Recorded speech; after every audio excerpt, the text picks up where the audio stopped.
Okay, good morning for today's video. Ito na yung pangatlo na pang tatlong beses na tayo mag-packaging ng chili paste dahil naubos na yung una, pangalawa, ito na yung pangatlo. So magpapak ulit tayo. Wow.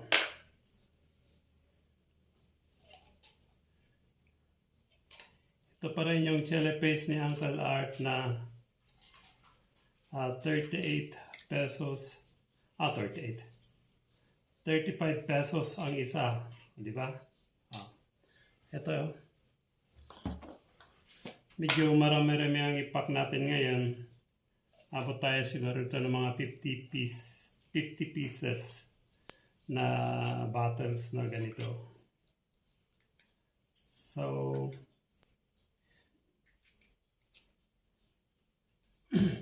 may isa pang lutuan na natitira, ubos na kasi wala, tumaas na yung sili. Hindi tayo nakapag-stock ng marami nung mura pa ng sili. Hindi natin kasi alam na gagawa tayo ng chili paste. Ngayon, nakagawa tayo, wala nang sili. Meron kaso lang mahal na.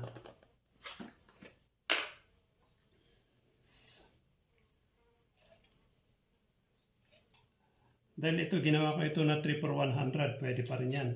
Pasok pa rin yan sa ating budget. May kaunti lang tayo na tubo, gano'n, di ba? Yung tubo natin dito is yung pagod na lang natin na gumawa. Yan na lang. Parang binayaran natin ang sarili natin na nagtrabaho nito. Kasi napakababa. Bukod na sa mababa, masarap nga. Dahil sabi nga ng mga feedbacks po natin, mga ating mga customers, masarap daw. Kasi in a line of a business, the true advertisement is the satisfaction of the customers because they are the one to spread the good news. Ang magandang balita na sabi, wow, ang sarap pala yung yung chili paste ni Uncle Art. Totoo pala yung sinasabi nila, di ba? Bukod na sa masarap, mura pa, o saan ka pa? Di sana all. Ganon. Pero masarap naman talaga dahil inilagay ko lahat talaga yung the best na ingredients na dapat lang. Hindi ko kasi ito tinipid. Kaya ganon. Ang ibig kong sabihin, hindi ko tinipid yung ingredients na ginamit ko. Hindi ko pinakita kasi marami yung ingredients kasi yan. At saka yung pangatlo ko ng gawa, ganon pa rin ang lasa. Hindi nagbabago kasi yung measurement ko, natatandaan ko, kaya ganon. Kaya ganito yung pinaglutuhan ko para alam ko kung gaano karami. At kung gaano karami yung sili na ilalagay ko at mga iba pang mga ingredients. Nagdagdag ako ng isang ingredients pa, di ba? And that is my secret ingredients. Kaya mas lalong sumarap ito. Yan.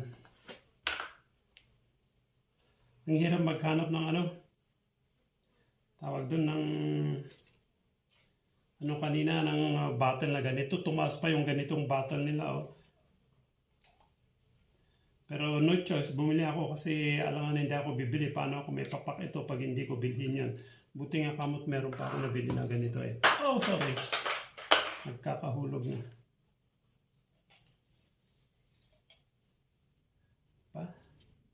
Ang paglagay talaga is mano-mano.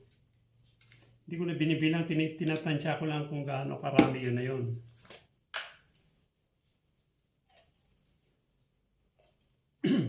Sakit sa ilong, manghang.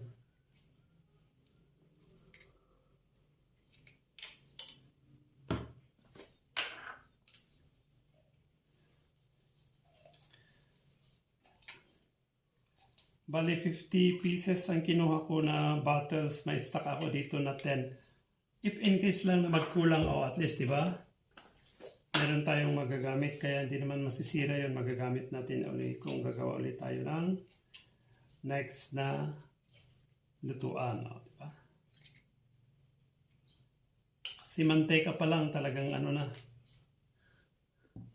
nangangamoy na. Nangangamoy na yung hang-hang. Ito kasi sweet, hot, and spicy. Ginawa kong sweet, hot, and spicy para pwedeng pang ulam, pwedeng lahat, kung pwede mong ihalo sa mga ingredients na ano mo, pwede yan.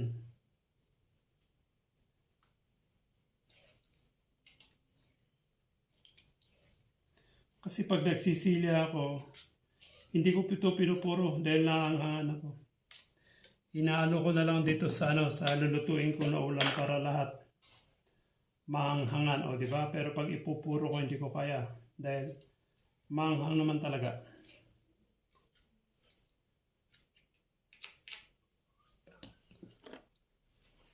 Ay, magkulang ulit tayo ata ng bote, ay ng bottle.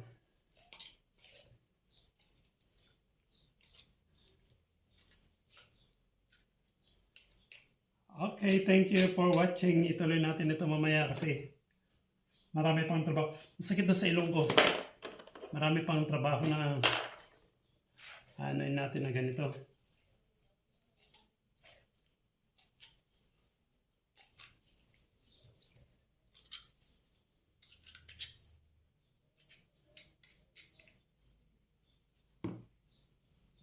Hindi natin masyadong punuhin para may may space siya dun sa pinakaibabaw niya para pag sakaling mabaliktad, maalog o may, di ba, may hangin na pag-iikutan nila kaya hindi natin masyadong punuhin. At saka may kaunti kasi na oil siya doon sa ibabaw. Pag na para hindi siya ma-dry. Di ba?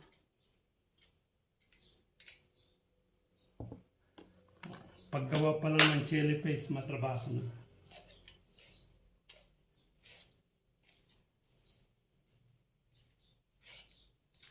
Ayan na. Okay, thank you for watching. Ituloy natin ito mamaya kasi marami pa tayo kasi may tao na nag-aapo doon sa store. Thank you for watching and then bye-bye.